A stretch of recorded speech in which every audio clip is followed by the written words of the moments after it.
Hi there. Thank you very much for having me. Thank you so much for the opportunity, and welcome to everybody from Canada. I'm going to launch right in. Nautilus we got our start in the cold, current-swept waters of Canada, British Columbia, and Alaska.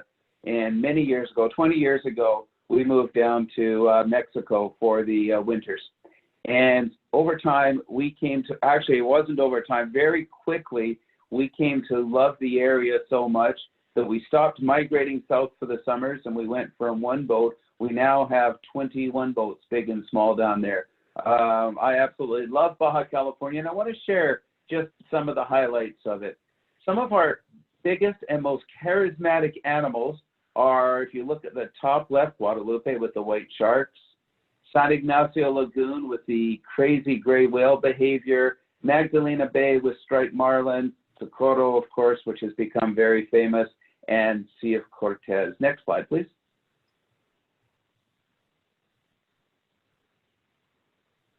Okay, Guadalupe, great white sharks. And people say to us, man, you know, why would I want to dive with a great white shark? I'm a diver. I like to scuba dive. I don't want to sit in a cage and maybe take a chance of seeing a shark. And that was true 20 years ago when we might go a day or 2 days and then see one shark. But this population is astonishing. It's rebounded from not very many animals to well over 500 animals around the island.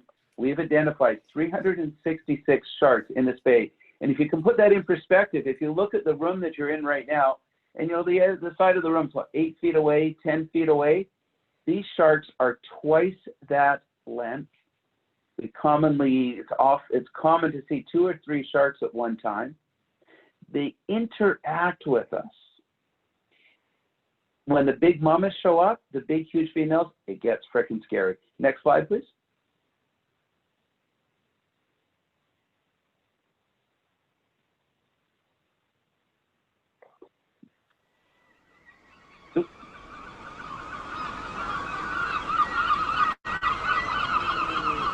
Feel when you start going down, the first thing you're gonna feel actually is the pressure in your ears.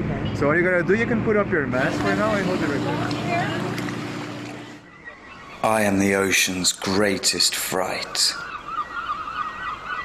feared for my strength, my speed and might. Millions of years I have stood tall. I am the one to rule them all.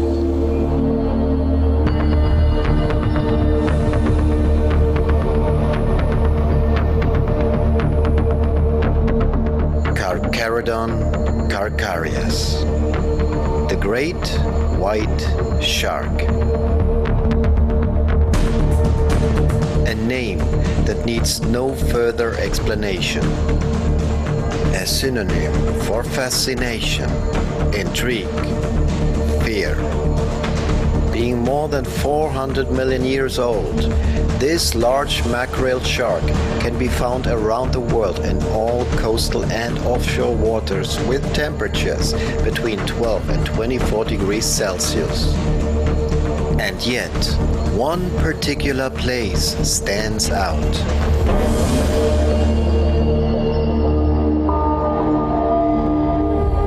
Far off the coast of Mexico, an ancient volcanic island rises from the deep waters of the Pacific. A barren and rocky landscape with deep trenches and steep cliffs. This is the island of Guadalupe.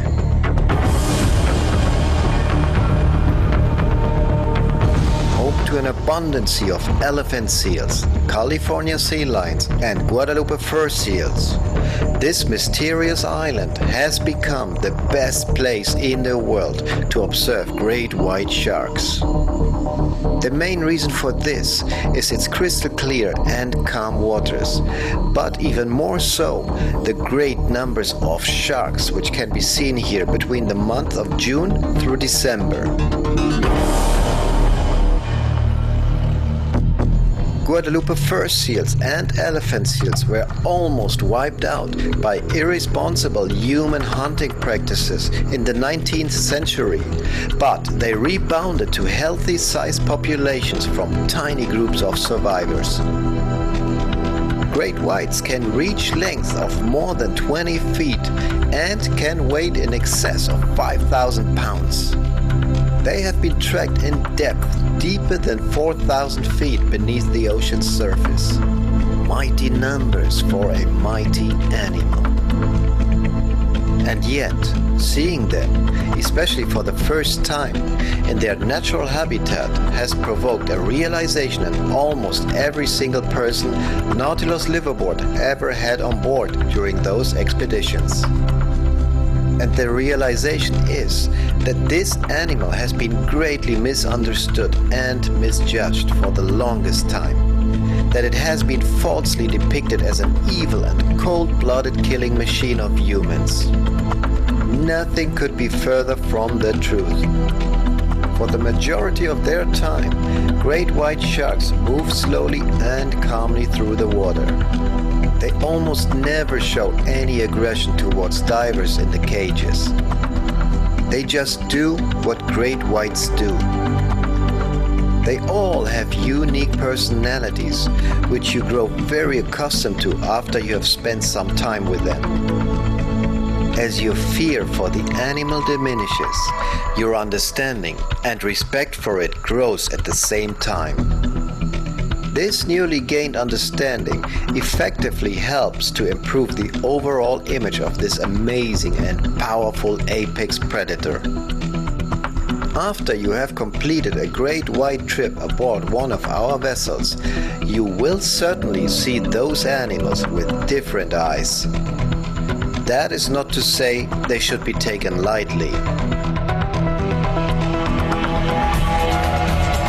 When they do strike, they do it with an astonishing explosiveness, which makes it clear that you don't want to stay in their way when they are in hunting mode. The white underside and grayish topside of their bodies produce a surprisingly efficient camouflage effect when looking at them from below or above respectively. Another reason why they have become such successful hunters. Looking a great white shark directly in its eye will deeply touch every person. In fact, its eyes are not entirely black, as they are often described, but also show traces of blue. The magnitude of an encounter with a famous great white shark is something which is hard to describe, but one thing we know as a fact. It will change the way you see sharks in general. It will make you a more educated and humble human being. Getting to know great whites is a deeply rewarding experience. There are many things out there greater than us, and the great white shark surely is one of them.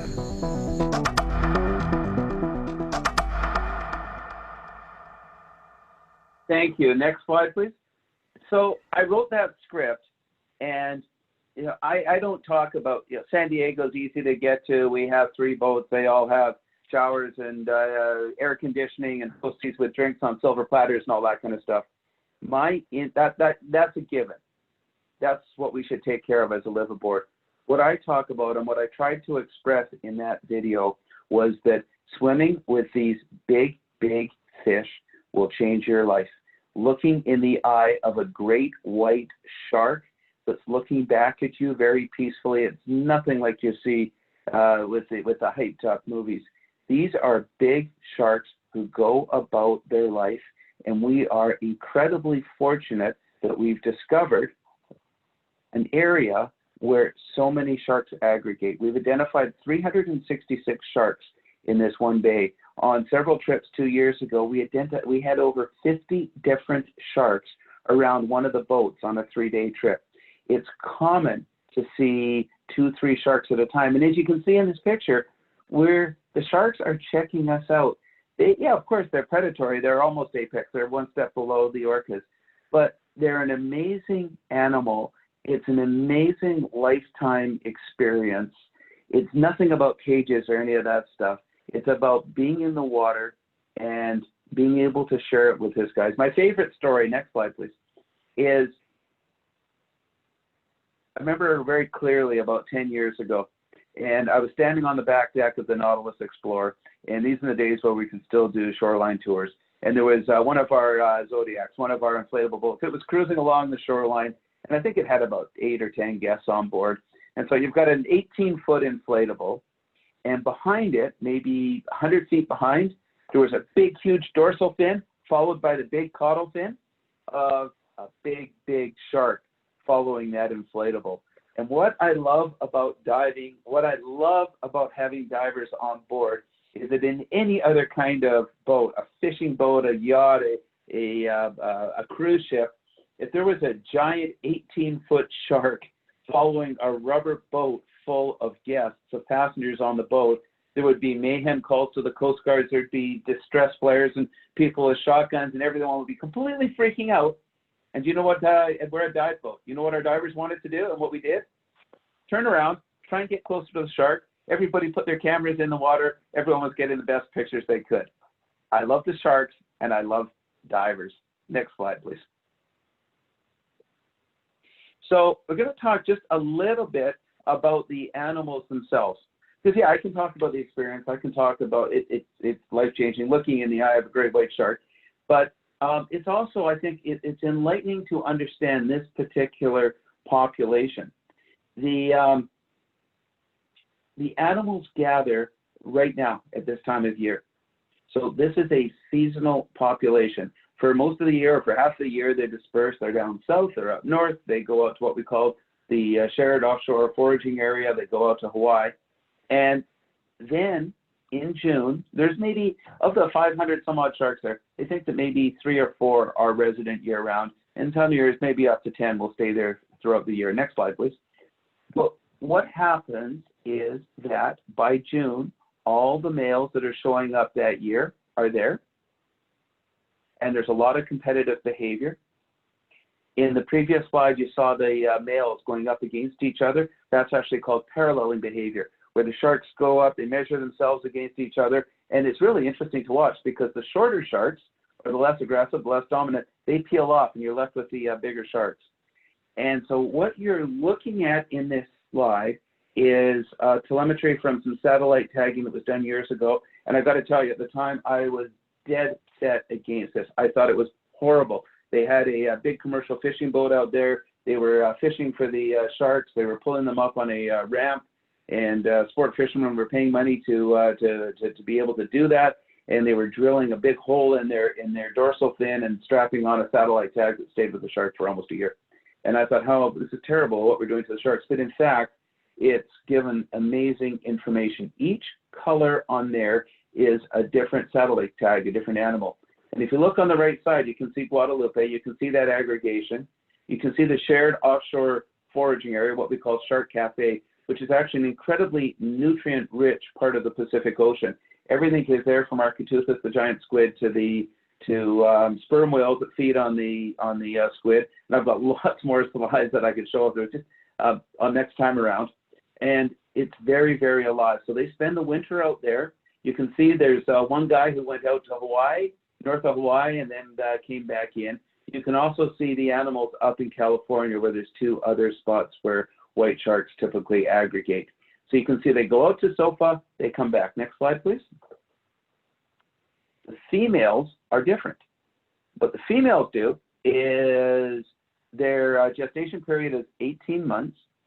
So the reproductively successful animals show up, the females, show up in mid-September, which is right now, and they're there through October and November, and they mate. And then they go off out into open ocean.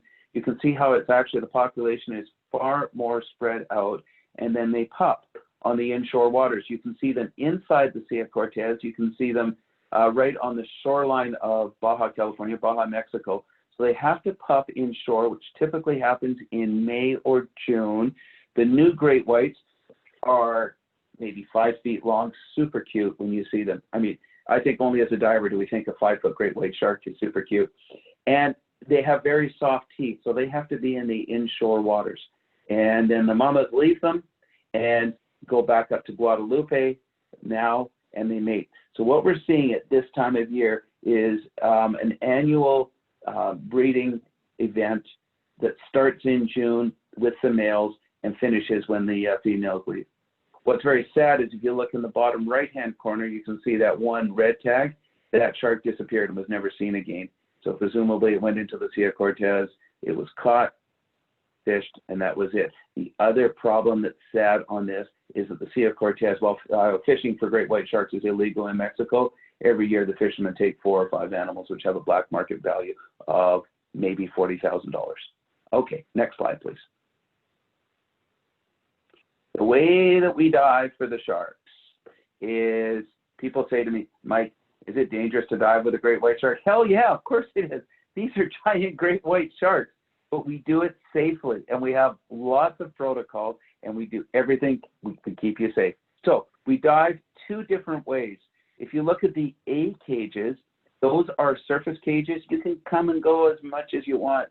You know, when we first started diving, it was at the end of the beginning was hour in, hour out, and there was actually a little bell to tell people that their time was up and to get out of the cage, and that sucked. I believe that you should be able to get as much time with the sharks as you want. So everybody, divers and non-divers, can have virtually unlimited time in the surface cages. Our job to make sure we've got enough cages for everyone.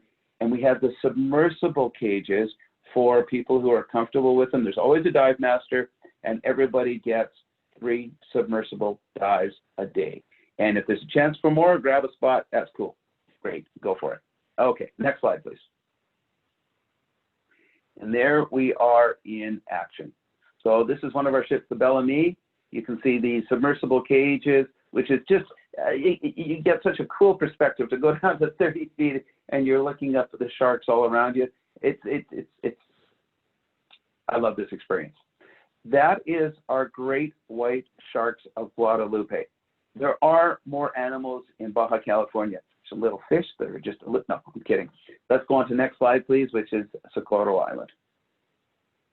So Socorro is actually one of 4 islands that are one-day sail off Cabo San Lucas. The 4th island is Clarion off to the west, and we've never found the diving to be good, very, very good there. And there's going to be a quiz on this later. The name of the archipelago is the Revillagigedos, but that would be a difficult marketing push. For that reason, we call it Socorro, which is the largest of the islands. And these islands have really changed over the years. It's an amazing story. We owned a company called Baja Expeditions. Baja Expeditions is the pioneer going back to 1974 and had the first boat that ever went out to Socorro. And back then, they used to see lots of mantis and they saw lots of sharks. When we showed up 20 years ago, it wasn't that good. There was just ourselves and one other boat, the Solomar. And, you know, we'd see 3, 4 mantas, which was really, really cool if you've never seen a manta, but we'd see that over a week. And we'd see some sharks, and we saw lots of illegal fishing boats. And we saw big kilometer-long nets laying on the bottom. When we got there in November after hurricane season, we would see 10, 12, 15 nets that were a kilometer long sometimes. And we pick those nets and take them back to Cabo San Lucas. But over time, do I like having competition? Of course not. But there's lots of dive boats there now. There are tourist boats with the sport fishing. And the government of Mexico, full kudos, has brought in a lot more protection. They actually have a patrol boat. In the early days, all they had was a 28-foot Ponga. Now there's interceptor boats, there's radar, there's AIS, and the place has got a lot more protection. And it's a classic case study in how the protection of an area that's a natural feeding ground. In this place, there's a whole stack of cleaning stations. The life will rebound if we give it a chance. We now see loads of mantas. I used to tell people that you'd be lucky if you had 2 days out of 6 that was good manta diving. Now you basically get mantas on every dive, 10 species of sharks, dolphins. It's really cool. Next slide, please, which is a video. So.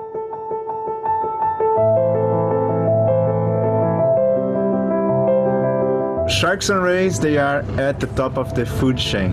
and they have been shaping the behavior of all the fish in the ocean, from apex predators to reef cleaners. They are like the axis on the balance of a healthy ocean environment.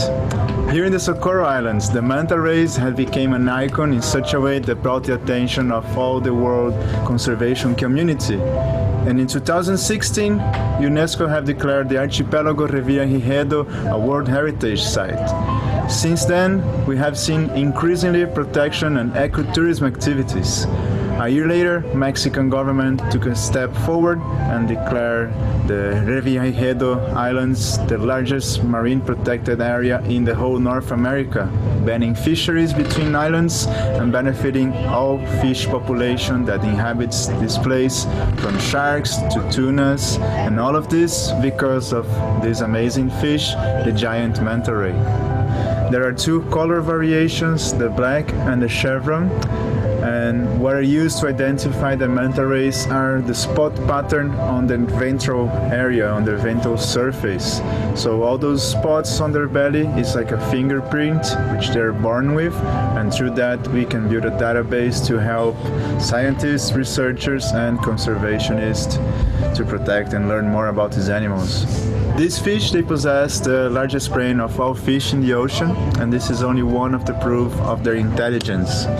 Their highly developed parts of their brain, like some mammals, are associated to complex social behaviors and also problem-solving skills. Together with their highly sensorial organs, they can detect an electric signature from living beings, and they can distinguish divers between themselves. And we at Nautilus Liveaboards believe that there is a language to be learned from them, and through their cephalic fins we can actually communicate with them, and they do seek interaction with divers like no other fish does.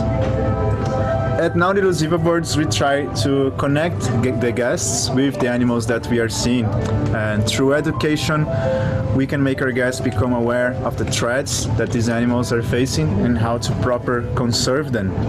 We encourage the divers to learn about the physiology of the animals and how to read their body language in such a way that we can provide a positive interaction for them and create a bond between them. And in reality, we think that we are trying to convert manta enthusiasts into real conservationists. We at Nautilus Liveaboards are taking a big plunge into conservation, and we are building our own public database of manta photo identifications. Together with Manta Trust, we are developing a way to automate the ID process in such a way that we can improve our reach on learning more about them. Through photo identification, we can study many aspects of manta biology and natural history, such as stability of their markings, animal growth, sexual maturity, associations, longevity, site fidelity, and the movement between the islands.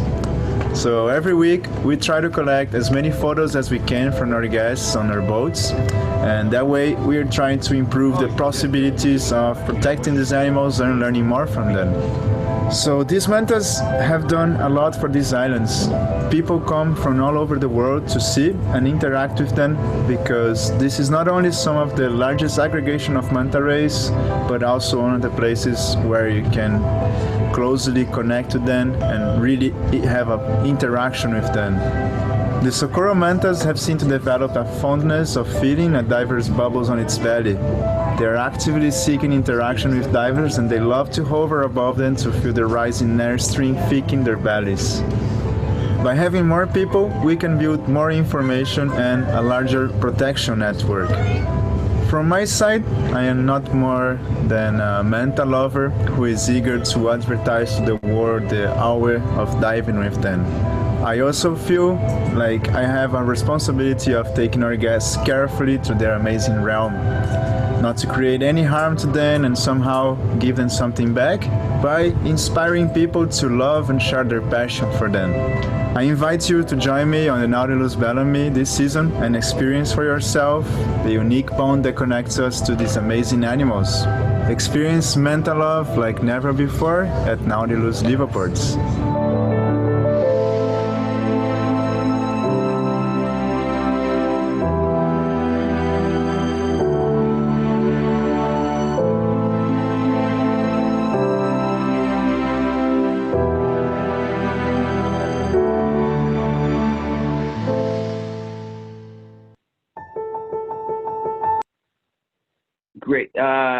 next one. Oh, perfect. There we go. Okay. There is so much that I could say about Socorro. There's so many stories I can tell. You're going to have to come out on the boat so that we can tell you the stories. I'm gonna just keep it very simple. I know that I spend a lot of time talking about loving these animals and all the different animals and these amazing interactions, but that is truly what we specialize in, is amazing animal interaction. The thing with the mantas, they have the biggest brain to body ratio of any fish in the sea. And there is, for sure, there is cognitive thought. I've got another slide we're not going to have time for, showing a manta preening and showing itself in front of a mirror during a study down in the Bahamas. But mantas, they look you in the eye. You have to put your camera down. And sometimes they don't like a diver and they stay away from a diver. They remember divers. And if you have, I'm going to sound like a complete nut bar, and I can't help it. If you have an open heart and your eyes are wide open and you're calm, if you swim after a manta, they're just going to take off. But if you're calm, you can have the most amazing interaction with a manta. They sense who you are and they will interact with you in a way unlike any other fish, except maybe for gray whales, which aren't fish. And people say, how is that possible? And I say, why is it so difficult to believe that your dog knows what's going on with you? Your dog knows when you're sad, you're upset, you're happy. Your dog looks you in the eye. Your dog reacts to you. Your dog keeps you company. Your dog sits by your side. He goes for a walk. He sits at your feet. Why would a fish not have that same ability? Why wouldn't they be just as sentient? Those are the mantas of Socorro. And while you can see mantas in many, many places in the world, and it's beautiful diving in many places of the world, we believe that our mantas show a type of love that's purely Mexican. Next slide, please. So we're going to skip past this one. This is more of the manta behavior. I'm not skipping it, Mike. We're not skipping it. Okay, so this is done with a wonderful PhD named Julia, and we support her work. This is done in a resort in the Bahamas. She's doing two things in her study. There's a mirror right now, right in front of the manta, and it would repeatedly stop in front of the mirror, and it would lift its pectoral fins, its wings, and look at parts of the body that it can't see. So this is just a very short clip. It also, what she's also studied on mantas in the wild, this is one of the very few mantas in captivity, is that the manta coloration on the top, the gradient changes, and it gets lighter and darker according to their emotions. Okay, next slide when we can, please. The mantas have always been the jewel of Socorro, of the Revia de Quedos, but dolphins don't like to be left out. And oops, I don't know what happened. Hang on. No worries. Okay, I'll start telling the story while we're doing this. There we go. One more. Okay, dolphins. Dolphins are jealous. And what this started maybe 9 years ago now. We've got a big, tall Swedish dive master, Sten. We call him Vikingo. He's got a long blonde ponytail. He's tall. He always drives the skiffs bare-chested. He has a necklace that weighs 20 pounds, and all the women always seem to like him and ignored me, the short, tubby guy who had his shirt on. And the dolphins were no different. We used to see the dolphins riding in the boways of the boats. We'd sometimes see dolphins, they're way off in the distance. One day at a dive site called Cabo Pierce, the grandmother, the matriarch dolphin at the pod, came up to Sten. And just like all these other women, so many other women on the boat, she came up to Sten and she nuzzled him and she laid in his arms. And he was holding this grandmother dolphin. And the next week we came back, she came back, and over the rest of that season, more dolphins would interact with Sten. And then they started interacting with all of us. And by the end of that year, this pod of dolphins was interacting with the divers. It's got to the point years later where that entire pod welcomes, you're almost guaranteed to have a day when these dolphins are going to come up. They're going to, and some of them will put their pectoral fin on you. These are bottlenose dolphins in open ocean. We're not harassing them in any way. I say if you're in open ocean and a dolphin comes up and puts its rostrum or its pectoral fin on you, good for the dolphin. Next slide, please. So we have some new products that we're pleased to announce. This is one of the first times we've talked about this. And guess what? It's more big animal behavior. Those are gray whales in a lagoon in a place called San Ignacio on the west side of Baja, California. Now, gray whales are kind of ungainly. They're shy. They don't sing very well compared to the humpback whales. You know, they hang out in the kelp. They're not jumping out of the water. They're sort of the shy whale that you feel sorry for. When they enter this lagoon, their behavior changes. It's a birthing and breeding lagoon with high salinity, shallow water, and they're there from January until April. And when the whales come into the lagoon, they seek out interaction. And what that means is you go out in these pangas, because it's a cooperative effort with the local fishermen. It's ecotourism at its best between local stakeholders and people like ourselves. And you pad on the water, and if the humpbacks are in the mood, they will come over. If you don't touch them, if you don't scratch them, stroke them, caress them, people kiss them, put your hand inside their mouth, after a minute they go, yeah, fine, whatever, and they take off. But if you physically touch the whale, so they've swum up to the boat, these are big whales, they swum up to the boat and you touch them, they'll hang around for an hour, for 2 hours. And the mamas will even push their calves up to the boat so that you can touch them. Okay, next slide, please. And next slide. Okay, this is a video Baja expedition.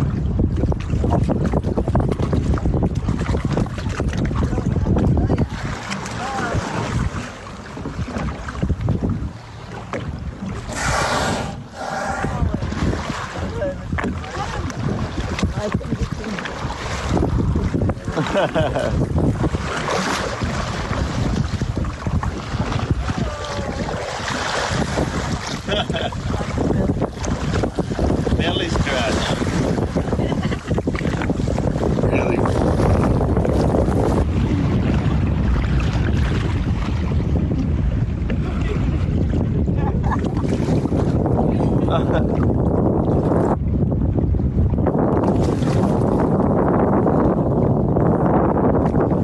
Roll up. Hey!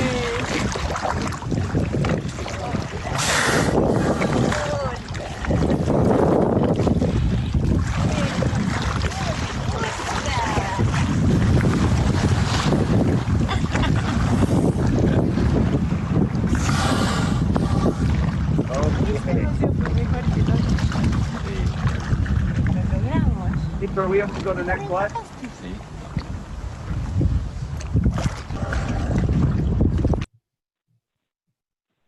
Great. So I apologize for the poor quality of the video. We were up there for a couple of days in March because I didn't believe the behavior. We had to go up there. We saw it. We weren't expecting, we weren't set up with cameras to record it. We weren't expecting what we saw. But that was the first day. That's what we saw. Those are fly-in trips from Cabo San Lucas. If you're coming from Denver, it's super easy to get to Cabo. It's also for people coming from longer distances. It's a great way to tag in with the Socorro trip. You could do Socorro and that trip all at once. We're also offering a new product with glamping, both there and on Espiritu Island. We're jumping into kayaks in a very big way. Continuing on the tradition of Baja expeditions. Next slide, please. Next slide, please. You got the kayakers? Yeah. We're a tad short on time, so I'm gonna just go to the next one. Blue or striped marlin. How cool is this? This is another new destination. We've been shut down during the virus, but as we open back up, we got a lot of very cool things going on. Striped marlin is the second largest sardine run in the world. Africa, of course, is famous. Just wait, 5-10 years from now, the Mexican sardine run will be equally famous. And if you go on this trip now, you'll be able to say you were there right at the beginning. It's a huge migration of sardines that off Magdalena Bay, which is an overnight liveaboard sail from Cabo San Lucas. And it is massive bait ball behavior. The area is teeming with life anyways.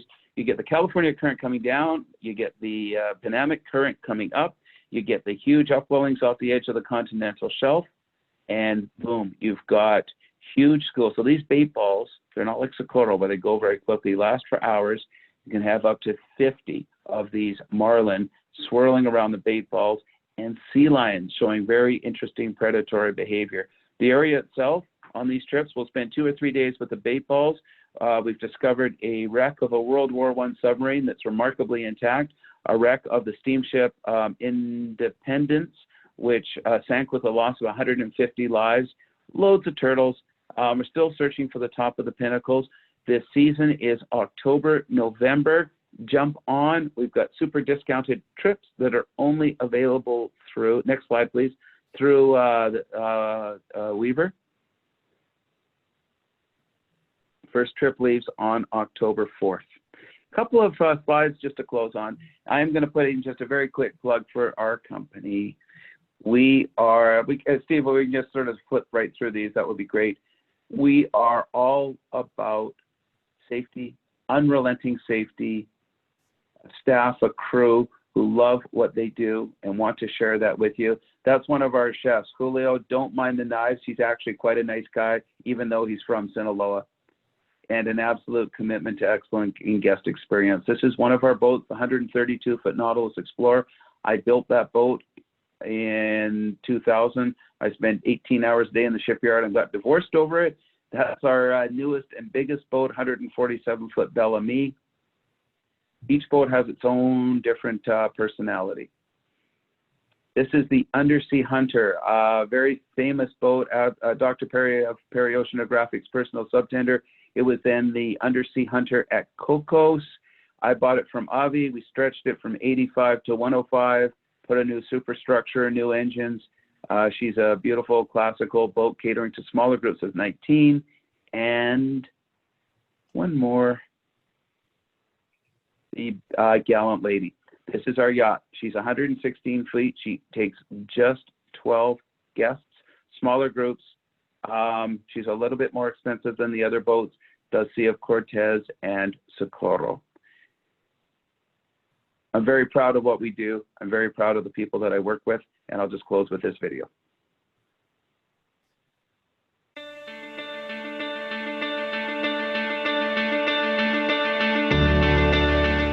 We are back, and we are back better. We are back stronger. We are back the safest way possible under the circumstances of the current COVID-19 crisis. The events of the past month have hit all of us very hard, but we at Nautilus Liveaboards believe that we have a responsibility to continue our mission. We owe it to just about everyone. You, our dear guests, who have trusted us for year after year. You, our dear staff, who is giving it all every single trip because the ocean is where you belong.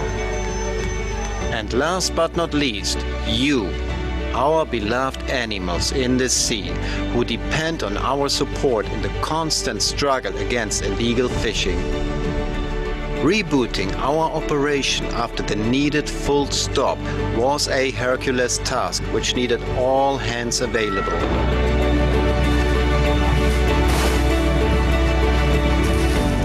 Countless hours went into the redesigning and rethinking of our approach to diving and living. A long list of new hygiene protocols, pre-trip checklists and medical assessments have been put into place, which needed careful planning and crew training prior to their implementation. It is time to face the new reality.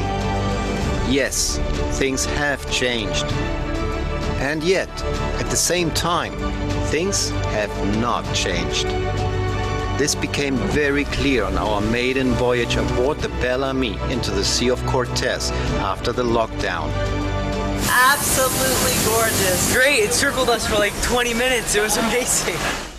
Strict sanitation and hygiene protocols have been implemented in all areas of the crew's daily routine. We strongly encourage guests to wear face masks, but we don't force them to. We ensure social distancing as much as possible. All of this is new and takes some getting used to at first. After all, none of us should take this threat lightly. However, after our first dives, it became immediately clear that none of these changes had any significant impact on the main reason why people want to be out at sea with us. We felt alive again after months of worrying and being locked away at home. We could forget about the world's trouble for a week. We were allowed to be happy again. Being able to get back in the water again with all of these fantastic animals showed us that all of our effort and our customers' faith in us was worth it. It's our first trip back in a while. This COVID thing has been kind of crazy, you know, but the crew here has been outstanding with their PPE, you know, the personal protective equipment, and I wouldn't hesitate. If you've got a chance to do it, you got to come out and do it, because at some point we got to get on with it. And I think everybody needs to come and check this out. You know, you've been home too long and it's time to get back in the water. I think that the crew on the Bellamy, they've just really, I think, made diving possible the way that they've handled everything. 6 o'clock in the morning, before I even got going, they were already up here wiping down the handrails, making sure everything was sanitized, bathrooms, doorknobs, everything was sanitized. So kudos to those guys, and they did a great job. And I was stretching out like this, and I was looking around, and the sun was going down. It was so peaceful, and it just occurred to me that there is no place in the world that I would rather be than right there, right then, right now, on the boat in this beautiful Sea of Cortez. It's just so peaceful, and all the noise that you hear back home with the TV constantly, and the news and the updates.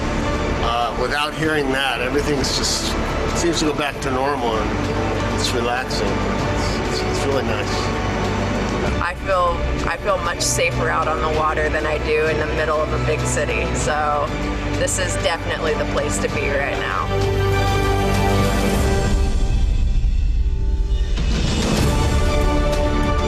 Wearing a mask, respecting people's personal space, and washing hands frequently was a little price to pay for the rewards that awaited us in the wilderness of the open ocean. Life is and has always been about changes and challenges. That is the very nature of life. We sincerely hope to welcome you back aboard very soon. Be assured that we will do everything humanly possible to safely continue our mission. We will not stop chasing our dream.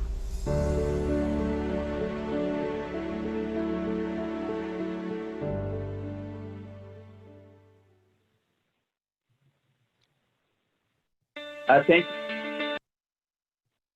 you. Mallory, over to you. Steve? Awesome. Thank you so much. I think we don't have time for too many questions. I did want to ask one because we've gotten a lot of questions about this. I know that you can travel to Mexico right now, so I just wanted you to briefly touch on, like, where can you do a liveaboard right now, and a little bit on water temps and kind of the liveaboards coming up. Sure. Okay. Right now, there's the flights into Mexico never stopped, even at the height of the crisis in March and April. There was fewer flights. As of today, there's 15 flights a day into Cabo San Lucas from the United States. The border went from level 4 to level 3 for driving across, but you've always been able to drive into Mexico. The problem was coming back into the United States. but as a United States resident, there was no problem. We tested it, and we had hotel vans that were going back and forth every day. Here's what's open. Guadalupe, we're very close. We were told today to expect good news at the end of next week.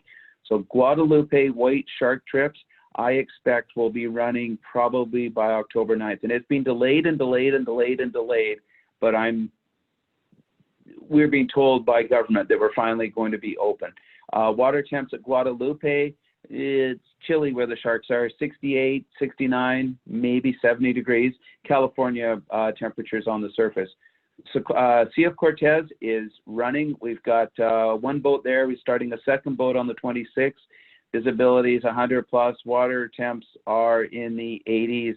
It's absolutely peak season. From now until the end of November, it is the time of year to do the Sea of Cortez. The weather is hot and beautiful. It's hot out, that's for sure. And Magdalena Bay striped marlin starts on October 4th. That's the Pacific side. It's going to be chillier. It'll be about 70. And we are starting Socorro early this year. We'll be starting Socorro in the beginning of November. Water temps down there will probably be 85 or so. Fantastic. I just had a few things before we do the prize drawing. I just wanted to mention that we do have a gear sale tomorrow from 10 to 6 p.m. and then on Sunday from noon to 5. So make sure you come down and check out the sales. They're the best of the entire year, and you get to see us in person, which is super fun. Please check out Nautilus Liveaboards, their website. Let us know if you're interested in anything. I mean, you can travel to Cozumel and to Mexico and everywhere right now, so just let us know. The prize drawing for tonight, they're giving away $1,000 gift certificate off any Socorro and Guadalupe trip. Also, I think we have a little surprise, extra prize that's only going to be available to the ScubaCon attendees. So, Mike, what's that extra little surprise for us? Okay, so this is only available through Dreamweaver. Okay, you have to book it through Steve and Mallory. So I actually have two prizes for you. If you've got your pencils, write down these dates. We have Sea of Cortez 4 nights, 5 days from Cabo San Lucas, September 30th to October 4th. So easy, nonstop flight from Denver, $500. $500 is, for one of our liveaboards. This is a really, really, really, really good deal. Striped Marlin is October 4th to 11th. And it's an introductory special at $17.95. Book that, and you can take the Sea of Cortez trip for free. So you can bundle the two trips and just pay for the Striped Marlin trip. Only available through Steve and Mallory. Fantastic, thank you. And Jane and Lisa and Audrey. Yeah, the whole Dreamweaver team. Everyone on the Dreamweaver team. If I can just add, whether you're going to Cozumel or Playa del Carmen or our side, it doesn't matter. Just one very quick thing. People have had trouble the last couple of years some people have had trouble bringing cameras into Mexico and had negative experiences with customs. The Mexican government is very tight on revenue, and they have an imaginary tax or duty on cameras. And we've had people where customs has tried to assess up to $1,000 or $2,000. There's no legal basis for it. We have a fact sheet that goes out with our information. But if you're going to Cozumel or Playa del Carmen or wherever it is, and if the customs guy gives you grief going into Mexico, tell him no. Tell him, have him put it on paper. You can let him pretend to take the camera away, but it is not valid, and you shouldn't have to pay a penny. Just an insider hint from Mexico. Fantastic. All right, Steve, I'm going to turn it over to you. Thank you, Mallory. You did a great job tonight. Thank you so much. Thank you. I want to thank Mike so much for joining us this evening. And oh my gosh, what a presentation. I have to say, I did the Great White Shark trip a couple of years ago, and it was mind-blowing. And it's super easy. You kind of brushed over that, Mike, but it's super easy. You fly to San Diego, you get on a bus and do an easy ride to Ensenada, and then you board the boat. You have a little snack, you go to bed, and you end up, not the next day, but how many hours later is it to get to Guadalupe? Yeah, you get there for dinner time. So you have a nice calm anchorage for dinner, and the next morning, 6 o'clock, the cages are in the water. Yeah, and it's literally, you can be a non-diver and do the surface cages. You don't have to be certified.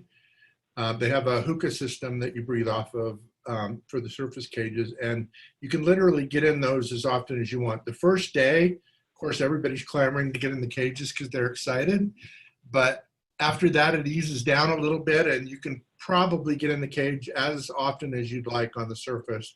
And even the submersible cage, you can do 3 times a day, like Mike said, but there are oftentimes people opt out, and you can jump in if there's a space. So super easy trip to do, amazingly exciting and interesting and beautiful. And I haven't done Socorro yet. I'm anxious to do that one, and you got me psyched about doing Sea of Cortez again. So thank you so much,